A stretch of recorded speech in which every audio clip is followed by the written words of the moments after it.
Oh, yeah. It's just a little poke. And this, I just can't see this being a good matchup for Kirby because of the side B's places it right in the ground, so Kirby doesn't have the option to duck it, just as I was talking about. Exactly.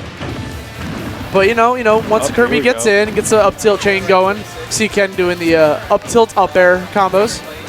I feel like the flaw for Corn too is like the weight, so it's like easier to juggle. Like even when I fight Corn as well, like Ike, I can up throw forward it easier than most of the other casts. Yeah. So it's just the weight. It's literally the fall.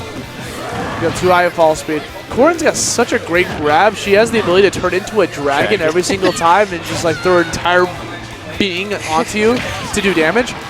That poke almost killed. And that's another thing about her Corn's side B is sometimes it doesn't actually stab the opponent. It just like hits. Have some knockback. You see, he almost got hit again. Yeah, he tried to duck, but it was not supposed to like happen at all. See, this catches him air dodging. He got him. And see, there you go. The knockback yet again. I like the reverse side B. The thing about Corn's side B is it comes out so quick depending on how fast you do it. It's you have to respect it in the neutral. You have to know that it can go out at any moment. Be prepared to shield it or bait it out. It's true. Literally, that's like the whole. Yeah, it's like Ken just keeps hitting by. I don't like he's struggling. Yeah. And Frozen knows it, so he's gonna keep using it. If it ain't broke, if it ain't broke, don't fix it. Yeah, that's true. Keep going for it. It works. Keep going for it. Yeah. Catches him landing with a nair though. Goes for the up smash. Not enough damage to get the kill though. The normal blast zones of Final D not being enough. 2 grabs right there. And now Ken has to keep counter in mind because if he were to land the counter on him right now with that much rage with that percent, he would die. So now he has to respect counter. So he has to like be a little bit more grab happy. He hasn't gone for too many grabs yet. No, he hasn't. You got a trip. This could be good.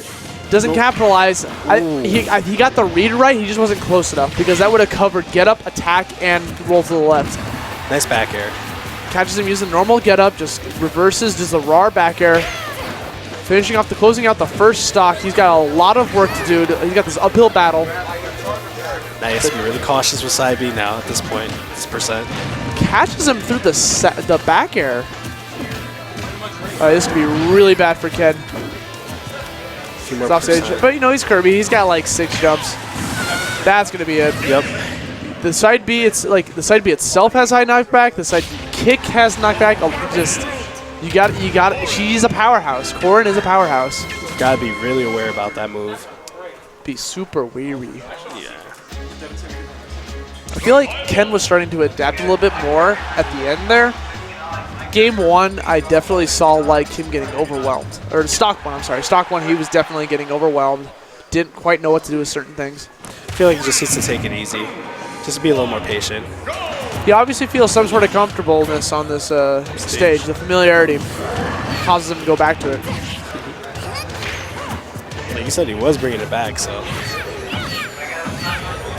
Got the fair chain going. And this is another issue with like, thankfully we don't run it here, but if you're familiar with DSR, Dave's Stupid Rule, if Ken were to win this game, Ken could very easily tell Frozen, no, I don't want to go back here. Exactly. And then get a second man too. That's why it's a stupid rule, in my opinion. So thankfully it's not turned on for this tournament. Yo, the double power shoot though? Catches him with the stun and just like sending out a little snap. Ken struggling to get any sort of win in this neutral. Oh, he's gonna kick. I thought he was gonna go for an up B, go for that like air cutter. Oh, the disruptor, yeah. Up air? Nope. Frozen trying to kill Ken109 off the top into the earth.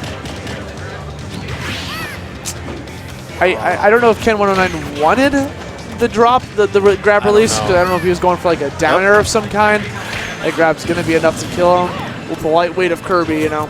It's very unfortunate for Kirby. This struggle bus that's going on. Like, you know Ken's running out of options. What's happening is like Frozen is making Ken feel like his options don't work. So he feels like he has less options. And you can't fall for that. You have to keep going for the same thing sometimes just to mix it up. Like, just because it didn't work a couple times doesn't mean you should never not go for it again. Literally just walling him out.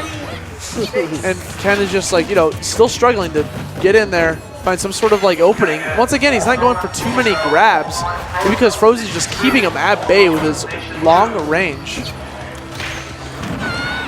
Gets that kick. Whoop. Doesn't get by the second swing. This could be really bad for Ken, but you know, he mashes out. Good mash out. Trying to go for the F smash, but Ken ends up ducking it. Ooh. Can't duck that though. Yeah, he can't. That ends up working out. I like when Frozen goes for the side B off stage, so he just like plants himself there. Puts pressure on some people. Intense pressure, especially when you're like running out of jumps. Yes. All right, this is very rough for Ken. This is looking pretty Dunskies. I don't know what Ken can do to bring this back. Yep, that's it. The 2-stock. I mean, Frozen caught on to what Ken was trying to do, and just didn't work out. Frozen takes it with a clean 2-0. He's going to move on in the bracket. Ken109 proceeds through losers. Still has quite a bracket a ways to go through. It's true.